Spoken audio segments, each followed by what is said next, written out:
I moved in to help with the baby. Just temporarily, they said. 6 months, maybe a year. That was 7 years ago. I cook, I clean. I watch the kids while they work.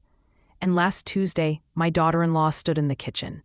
The kitchen in the house whose mortgage I've been paying for 7 years, and called me a freeloader. She said I contribute nothing, that I'm a burden.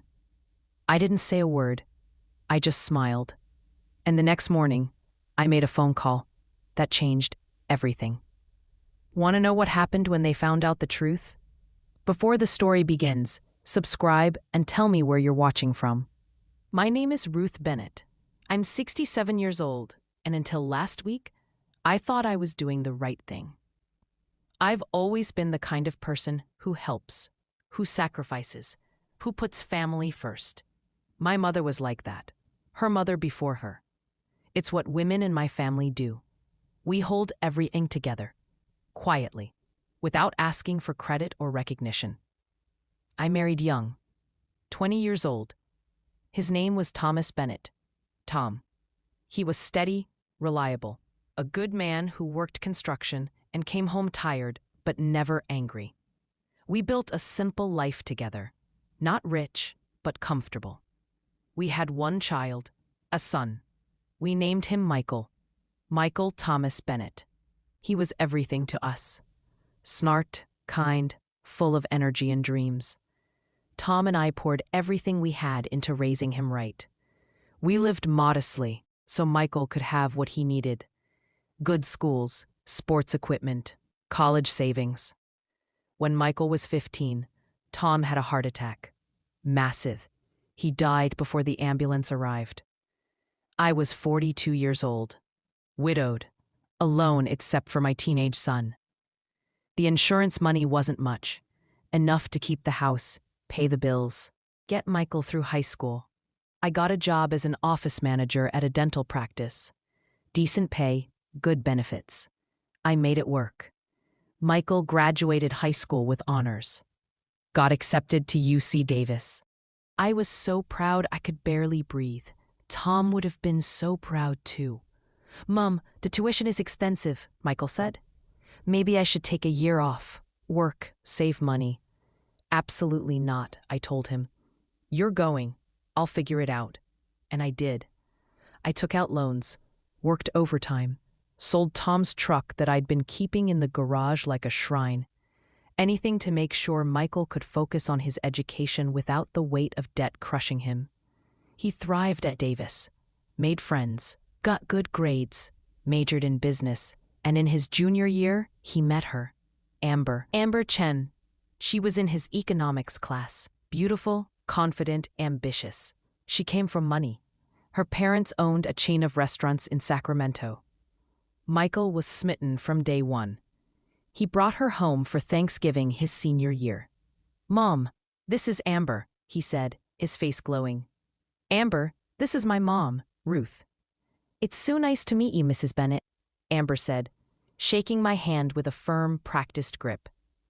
"Michael talks about you constantly."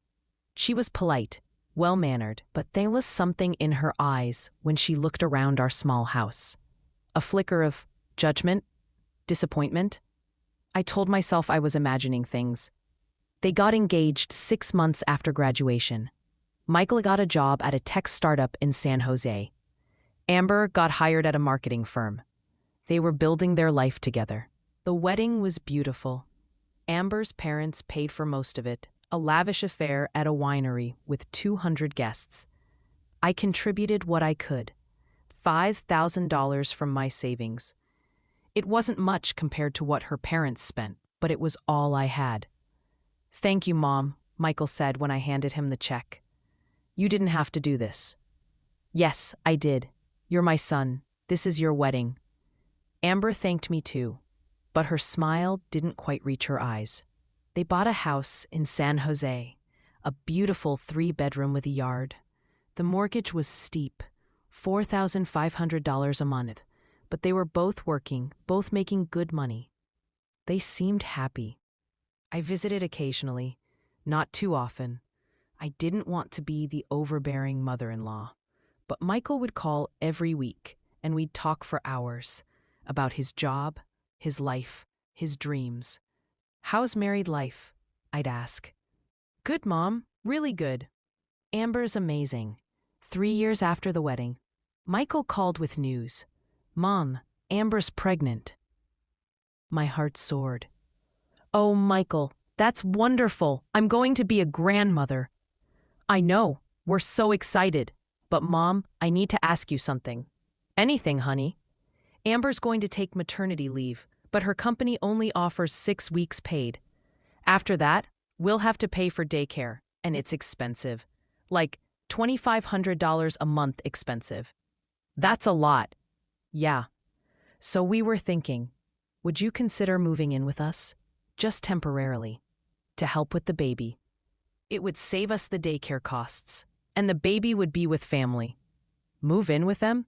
Leave my home? My independence? For how long?" "Just until the baby's a bit older. Maybe a year. Then we'll figure out daycare, or Amber might go part-time. We have a guest room. You'd have your own space." I thought about it. I was 60 years old, retired from the dental office, living on a modest pension and Social Security. My house was paid off, but it was big and empty, lonely, and this was my son, my grandchild. "Okay," I said. "I'll help." "Really? Mom, thank you so much. You're saving us." I sold most of my furniture, put my house up for rent, enough to cover property taxes and maintenance, packed my life into boxes, and moved to San Jose. The guest room was small, nicely decorated, but small. A bed, a dresser, a chair. Amber had made it look welcoming, but it was clear this was temporary. "Thank you so much for doing this, Ruth," Amber said when I arrived. She was 7 months pregnant, glowing. "It means the world to us." "Happy to help, dear." The baby arrived in March. A beautiful little girl. They named her Lily. Lily Rose Bennett. She was perfect. 10 tiny fingers, 10 tiny toes, and Michael's eyes. I fell in love instantly. Those first weeks were hard. Amber struggled with breastfeeding. Lily had colic. No one slept, but I was there. I rocked Lily when she cried. I made meals when Amber was too exhausted. I did laundry, cleaned bottles, changed diapers. "Mom, I don't know what we'd do without you," Michael said one night, half dead from exhaustion. "You'd figure it out," I said, "but I'm glad I can help." 6 months turned into a year, then 2 years, then 3. Amber went back to work full-time. Michael got promoted. They were busier than ever, and I was there, holding everything together. I became the default caregiver. I made breakfast, packed lunches, did school drop-offs when Lily started preschool. I cooked dinner every night. I did the grocery shopping, the laundry, the cleaning. "Just until we get into a rhythm," Amber would say. "We're so grateful for your help." But the rhythm never came. Around year 4, I started noticing the bills. They'd be left on the kitchen counter. The mortgage statement, the property tax bill, the HOA fees. I saw the numbers. $4,500 for the mortgage. They were struggling. Michael's startup had folded, and while he'd found another job, it paid less. Amber's income was good, but not enough to cover everything comfortably. One night, Michael came to my room. "Mom, can we talk?" "Of course, honey." He sat on my bed, looking stressed. "We're having trouble making the mortgage this month. Amber's been pushing for us to sell the house, but I don't want to. This is Lily's home."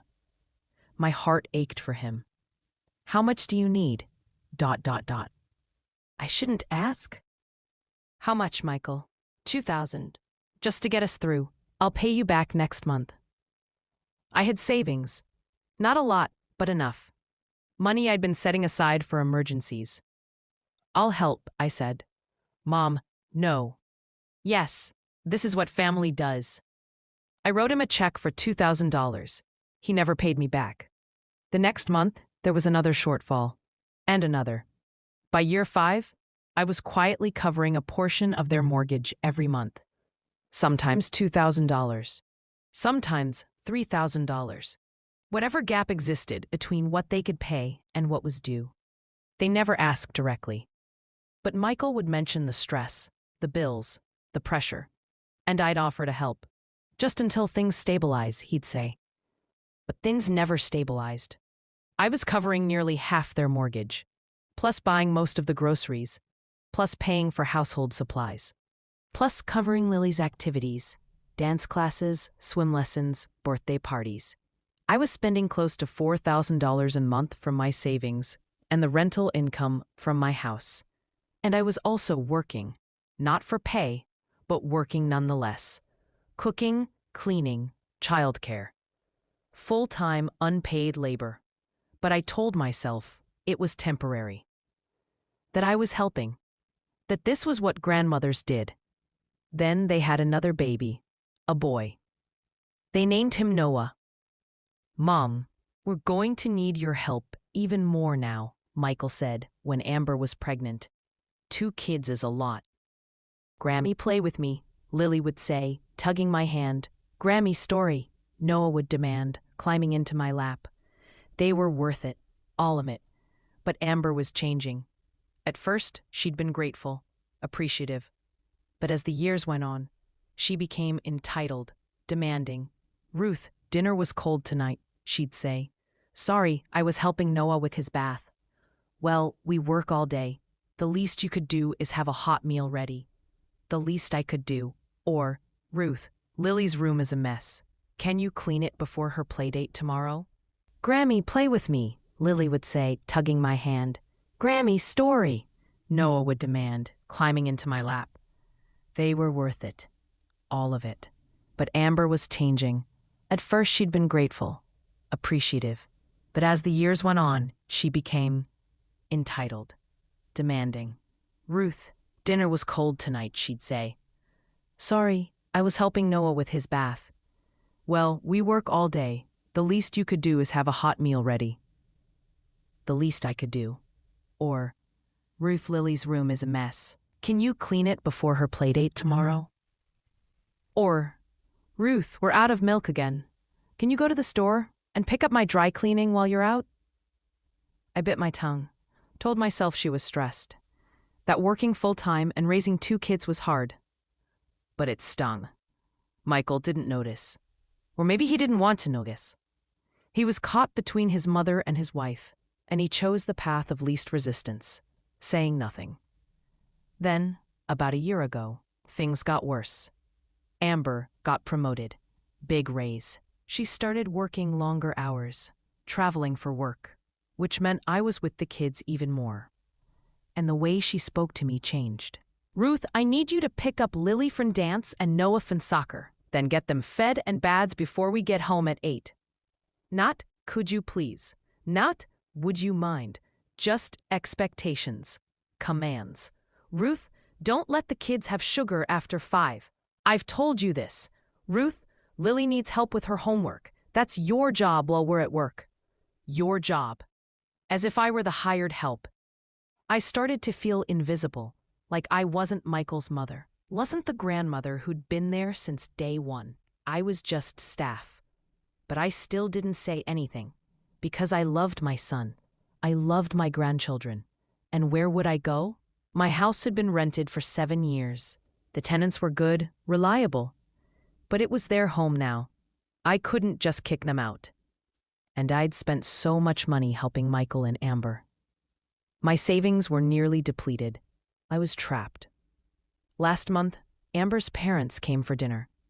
Helen and Richard Chen, elegant, wealthy, always impeccably dressed. I made a roast, set the table, made sure everything was perfect. Amber barely acknowledged me at dinner. "Ruth does all the cooking," Michael mentioned at one point. Helen looked at me like I was the maid. How nice to have live-in help. Live-in help. Not grandmother, not family. Help. After dinner, I was in the kitchen doing dishes, when I heard them talking in the living room. "You're so lucky to have Ruth," Helen was saying. "Live-in nannies cost a fortune these days." "Oh, I know," Amber replied. "It's definitely convenient." Convenient. I gripped the edge of the sink and breathed through the hurt. Then, last Tuesday, everything fell apart. I'd made pot roast for dinner, one of Michael's favorites from childhood. I'd spent all afternoon cooking.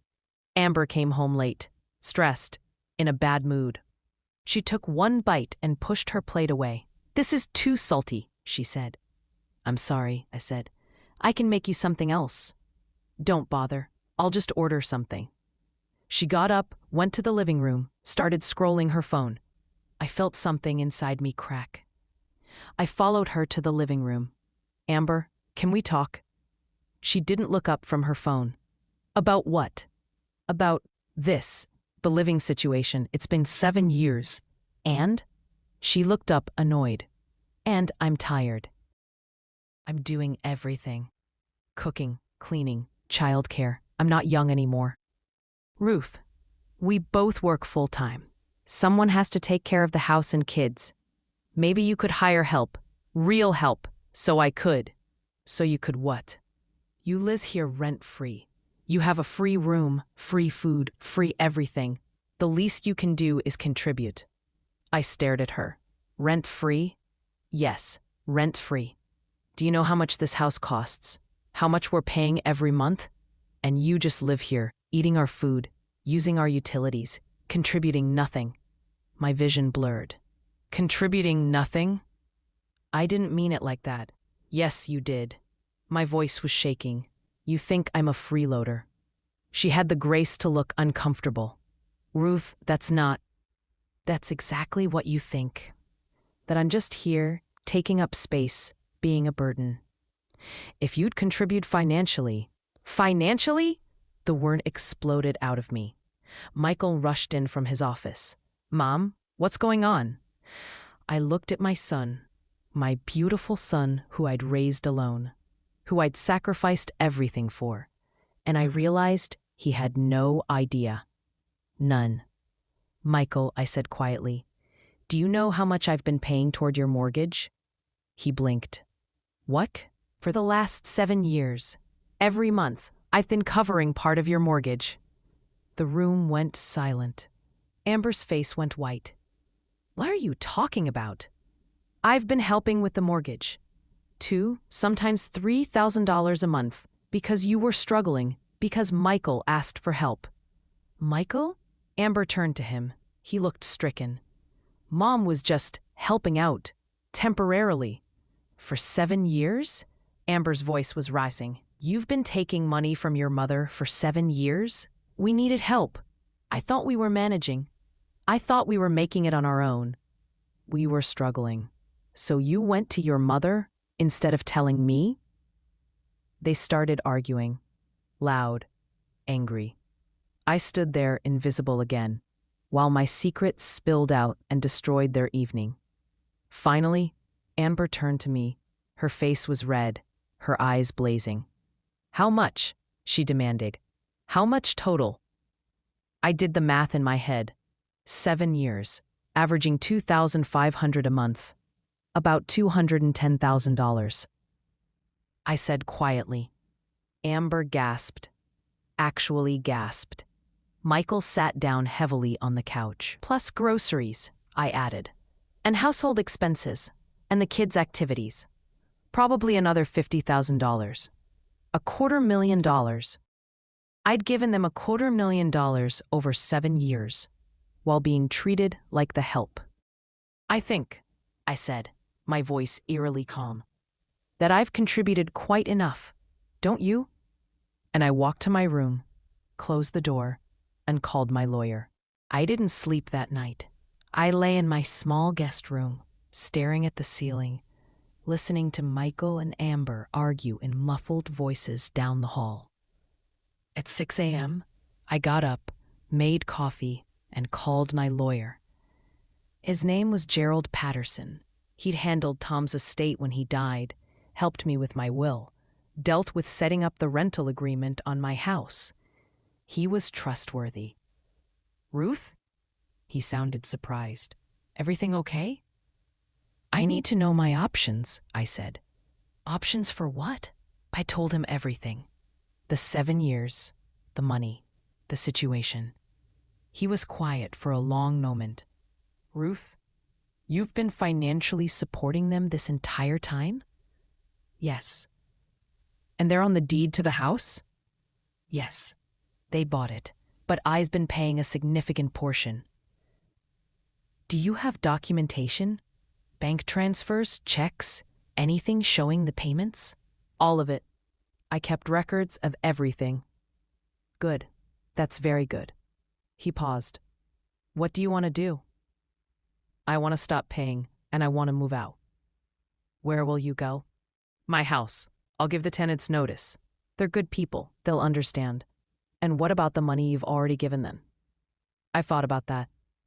$260,000, plus 7 years of unpaid labor. Can I get that back? Legally? Probably not. Unless you had a written agreement that the money was a loan, it would be considered a gift. The unpaid labor is even harder to prove. My chest tightened. So I have no recourse? I didn't say that. You could make a case for financial elder abuse if they coerced you into giving money while providing substandard living conditions. But it would be ugly. Court. Family destruction.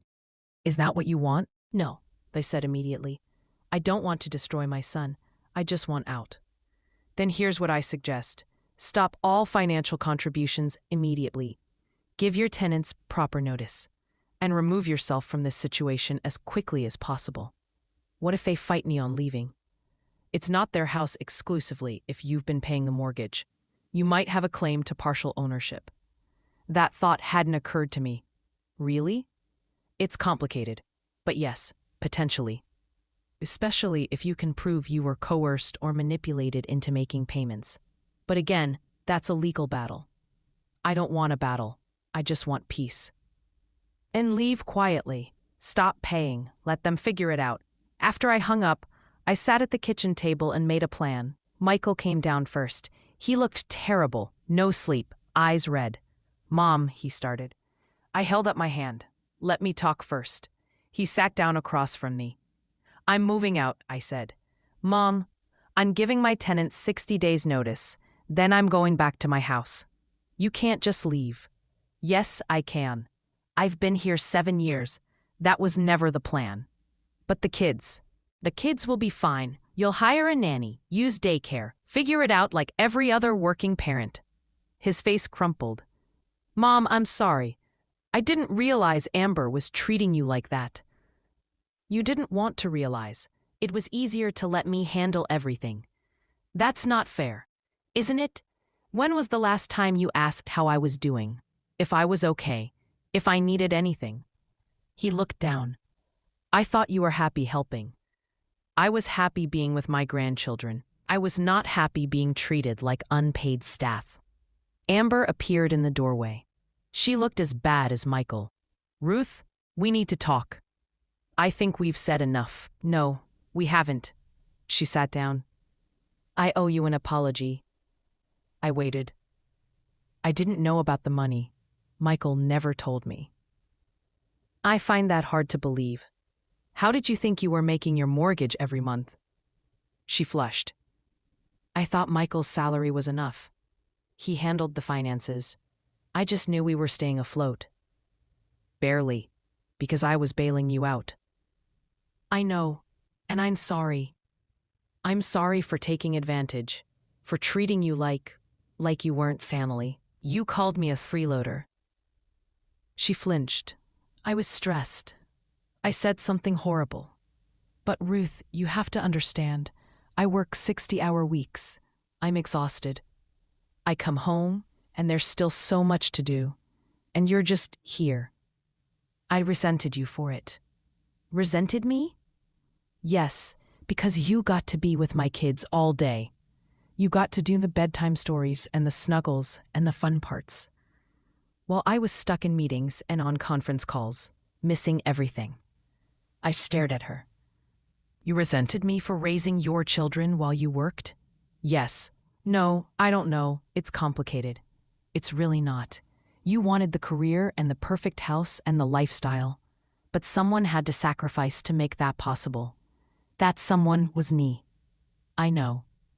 And instead of being grateful, you treated me like garbage. Tears filled her eyes. I know, and I'm sorry. Truly, deeply sorry. Sorry doesn't give me back 7 years. Michael reached for my hand. Mom, please don't leave. We'll do better. We'll hire help. We'll treat you with respect. You'll just be grandma, not the caretaker. And the mortgage, the bills? Uncomfortable silence. You can't afford this house without my help, I said. We'll figure it out, Amber said. Michael's due for a raise. I got promoted. We can manage. Can you? They exchanged a look. We'll have to, Michael said. I stood up. Then you'll have to, because I'm done. Mom, I gave you 7 years, $250,000, and I was called a freeloader in my own son's house. I'm done, Michael. I walked out of the kitchen, went to my room, and started packing. By noon, I'd packed 2 suitcases. I called my sister Janet, who lived an hour away. Ruth, everything okay? Can I stay with you for a few days? Of course. What's going on? I'll explain when I get there. I loaded my car. Michael tried to stop me at the door. Mom, please don't go like this. How should I go? Not angry. Not like this. I'm not angry, honey. I'm tired, and I'm done being taken for granted. I never took you for granted. Yes, you did. You both did, and I let you. But that's over now. Lily came running from her room. Grammy, where are you going? My heart broke. I have to go away for a little while, sweetie. No, don't go. She wrapped her arms around my legs. I knelt down, hugged her tight. I love you so much, Lily, but I have to go. Why? Because sometimes grown-ups need to make changes. Will you come back? I'll visit. I promise. Noah toddled over, not fully understanding but upset because Lily was upset. Grammy, stay. I hugged them both, breathing in their shampoo smell, memorizing the feel of their little arms around me. Then I stood up, kissed their heads, and walked out the door. I cried the entire drive to Janet's house.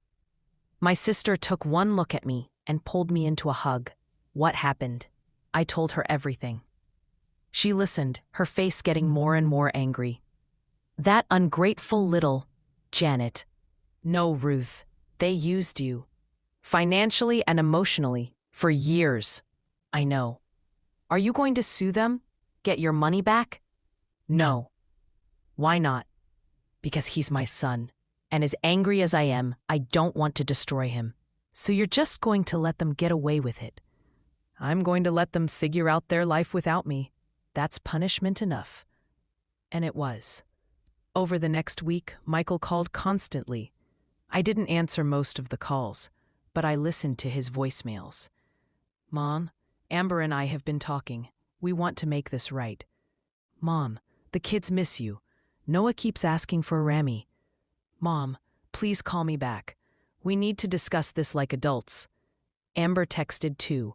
Ruth, I'm truly sorry. Please come back. We'll pay you back, every cent. Please don't punish the children for our mistakes. I finally responded. I'm not punishing anyone. I'm simply choosing myself for once. You'll be fine. She didn't respond. I contacted my tenants, explained I needed my house back. They were understanding. They'd been planning to move anyway. I spent 2 weeks at Janet's, looking at my finances. They were bad. Not devastating, but bad. I'd spent most of my savings helping Michael. The rental income from my house had been going toward their mortgage too. My pension and Social Security were modest. I'd have enough to live on, but barely. No cushion, no emergency fund. At 67, I was essentially starting over. You could sue them, Janet said again one night over wine. I'm not going to sue my son. Even though he owes you $260,000? Even though you're a better person than me, or a stupider one. She laughed sadly. Maybe both. 3 weeks after I left, Michael showed up at Janet's house.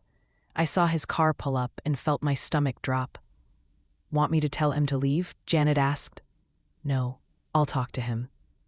We sat on Janet's back patio. Awkward, painful. Mom, the house is going into foreclosure. My heart sank. What? We missed 2 mortgage payments. The bank sent a notice.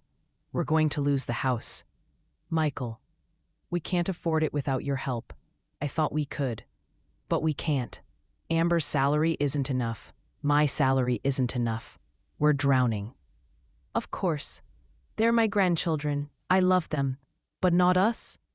I love you too, Michael. But I can't be used anymore. I can't be the person who sacrifices everything and gets nothing in return. What if we paid you back? With what money? We could set up a payment plan, once we're settled, even if it takes years. I shook my head. I don't want your money. Then what do you want? Respect, acknowledgement, to be valued for more than what I can provide. You have that, I swear. Do I? Or do I just have words because you're desperate? Of course, they're my grandchildren. I love them. But not us? I love you too, Michael. But I can't be used anymore. I can't be the person who sacrifices everything and gets nothing in return. What if we paid you back? With what money? We could set up a payment plan. Once we're settled, even if it takes years. I shook my head. I don't want your money. Then what do you want? Respect, acknowledgement, to be valued for more than what I can provide. You have that, I swear. Do I? Or do I just have words because you're desperate? He didn't answer. We sat in silence. Finally, he stood. I should go. But Mom, thank you for everything you did. I know I didn't say it enough, but thank you. I nodded, too emotional to speak. He left, and I cried again. 4 weeks later, I moved back into my house. It felt strange, familiar but different. My tenants had taken good care of it, but it wasn't quite mine anymore. Different paint colors, different furniture arrangements, but it was home. I spent a week unpacking, settling in, trying to figure out what my life looked like now. I was alone. Truly alone for the first time in years. No grandchildren to wake me up. No meals to cook for ungrateful adults. No one needing anything from me. It was quiet. Too quiet. I missed Lily and Noah desperately. Missed their laughter, their chaos, their sticky hands, and endless questions. But I didn't miss the rest of it. The exhaustion, the disrespect, the feeling of invisibility. Michael called occasionally. Updates on the house sale, the search for something smaller, the kids' adjustments. Lily asks about you every day, he said. Can she call you? Of course.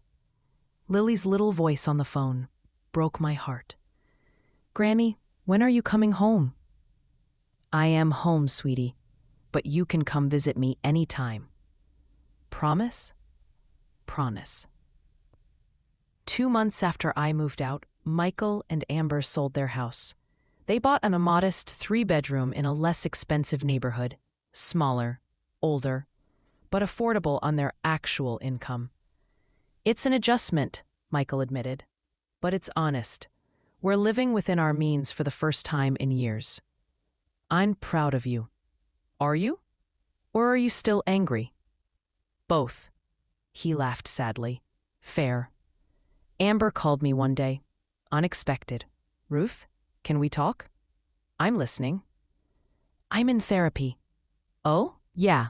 After everything happened, I realized I have issues. Control issues. Resentment issues. Issues with my own mother that I was projecting onto you. That's good that you're working on it. I know this doesn't fix anything, but I wanted you to know I'm trying to be better. to understand why I treated you so badly. I appreciate that. Do you think you'll ever forgive me? I thought about it.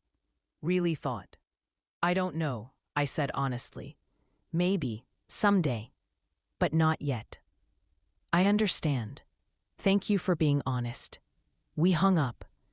I didn't know if I believed her. People don't change easily.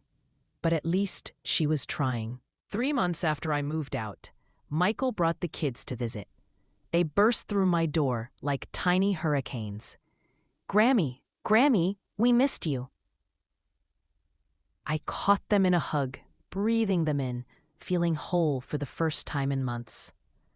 We spent the afternoon playing games, reading books, making cookies, just like old times, but different.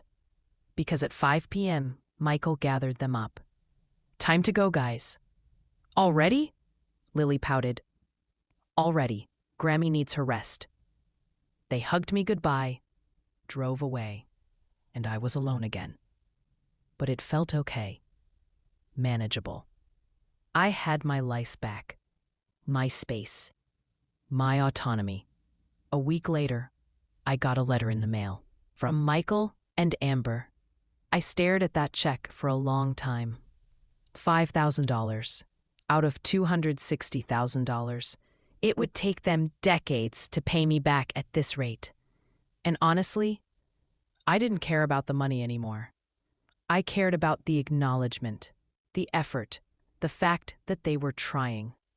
I deposited the check, but I also wrote them a letter back. Michael and Amber, thank you for the payment. But I want you to know something. I don't need the money back. What I needed was respect, recognition, to be valued. I'm glad you're on your feet now. I'm glad you're learning to manage on your own. But please understand, our relationship has changed. I'm not your safety net anymore. I'm not your free childcare. I'm your mother and grandmother. That's all. I love you both. I love Lily and Noah more than life itself. But I will never again sacrifice myself to the point of invisibility. With love, Mom. I mailed it and felt lighter. The holidays came. Thanksgiving. Michael called. Mom, will you come for Thanksgiving dinner? I hesitated. The last time I'd been in their house, I'd been called a freeloader. Who's cooking? I asked. We are, Amber and me. We're doing it together. You don't have to. Yes, we do. Mom, please. The kids want you there. We want you there. I thought about it. Thought about spending Thanksgiving alone in my house versus with my family. Okay, I said. I'll come. Thanksgiving Day, I drove to their new house. Smaller, modest, but warm. Lily and Noah attacked me at the door with hugs. The house smelled like turkey and stuffing. Michael was in the kitchen, actually cooking. Amber was setting the table. Ruth, thank you for coming. Amber hugged me. Genuine, warm. Dinner was simple, but good. We sat around their small table. Me, Michael, Amber, the kids. No fancy china, no elaborate decorations, just family. During dinner, Michael raised his glass. I want to make a toast. Everyone looked at him. To Mom, for everything she's done for us, for sacrificing more than we deserved, for loving us even when we didn't earn it. We're grateful, every single day. Amber nodded. To Ruth, I'm sorry for how I treated you. Thank you for giving us another chance. I felt tears prick my eyes. Thank you. We clinked glasses. Even Lily and Noah with their juice cups. It wasn't perfect. There was still awkwardness, still wounds that hadn't fully healed. But it was real, honest. A beginning. After dinner, Amber pulled me aside. Ruth, I want you to know, we hired a nanny. 3 days a week. It's expensive, but necessary. We can't expect family to do everything. That's good, and we're working on our marriage. The therapy is helping. We're learning to communicate better. I'm glad. Do you think we can ever be close? Like a real family? I looked at her. This woman who'd hurt me so deeply, who was now trying, genuinely trying, to make amends. I don't know, I said honestly. But we can try, she nodded. That's all I can ask. Christmas came and went. I spent Christmas Eve with Michael and his family. Christmas Day alone, which was my choice. I needed balance, needed to not be consumed by their lives again. New Year's came, a fresh start. I started volunteering at a senior center, made new friends, joined a book club, started living my own life instead of living through theirs. Michael and the kids visited every other weekend. Sometimes I babysat, for a few hours, not days. Sometimes we just had lunch together. Boundaries, healthy boundaries. In March, Amber called. Ruth, can we talk in person? My stomach clenched. Is everything okay? Yes, just can we meet for coffee? We met at a Starbucks halfway between our houses. Amber looked nervous. I've been wanting to say something for months. Okay. That day I called you a freeloader.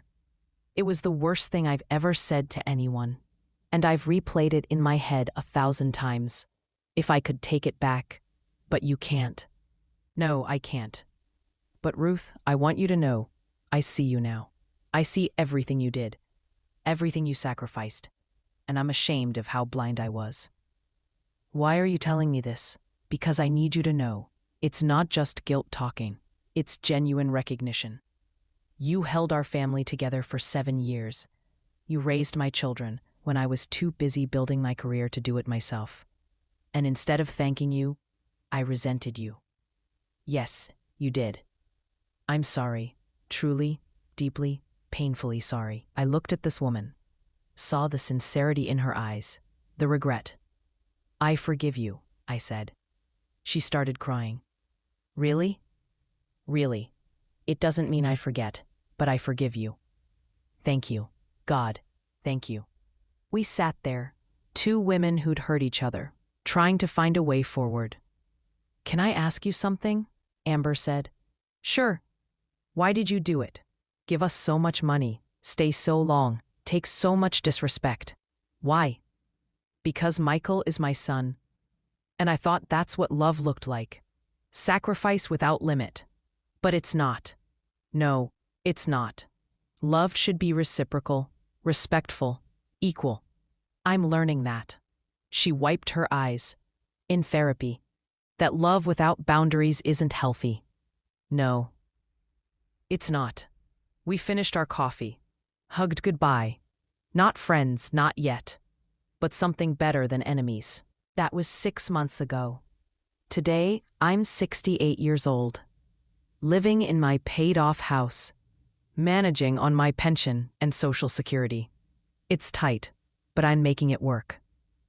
Michael sends me $500 every month toward what they owe. I deposit it into a savings account for Lily and Noah's college funds. I haven't told him yet. Maybe I will someday. I see the grandkids twice a month, sometimes more. We have sleepovers occasionally. My choice, my terms. They know Grammy's house now, know my neighborhood, know they're always welcome. But I'm not raising them. I'm enjoying them. There's a difference. Michael and I talk weekly. Real conversations. About his life, my life, our relationship. He's trying. Really trying to be a better son. That's enough. Last month, Lily asked me a question that gutted me. Granny, why did you leave? We were baking cookies, just the 2 of us. She's 7 now, old enough to remember. I knelt down to her level. Because sometimes grown-ups need to take care of themselves, and I wasn't taking care of myself. Were you sad living with us? Not sad, but tired, very tired. Are you happy now? Really thought. Yes, sweetie, I'm happy now. Good. I want you to be happy. She hugged me. But I still miss you living with us. I miss you too. But this is better. For everyone. And it is. Better. I'm not depleting my savings. I'm not being disrespected in my own son's home. I'm not exhausting myself for people who don't appreciate it. I'm living my own life. Is it lonely sometimes? Yes. Do I miss the chaos of living with small children? Sometimes. But do I regret leaving? Not for a second. Last week, I ran into an old friend from church, someone I hadn't seen in years. Ruth, where have you been? I told her everything, the whole story. She listened, eyes wide. You gave them $260,000? Yes. And they called you a freeloader? Yes. And you just left? Yes. She shook her head. I don't know if I could have done that. Walking away from grandchildren. I didn't walk away from them. I walked away from being used. What's the difference? Everything. She hugged me. You're braver than I am. Maybe. Or maybe I just finally learned that I mattered too. Yesterday, Michael called with news. Mom, I got promoted. That's wonderful, honey. Yeah, significant raise. And Mom, Amber and I have been talking. We want to pay you back faster.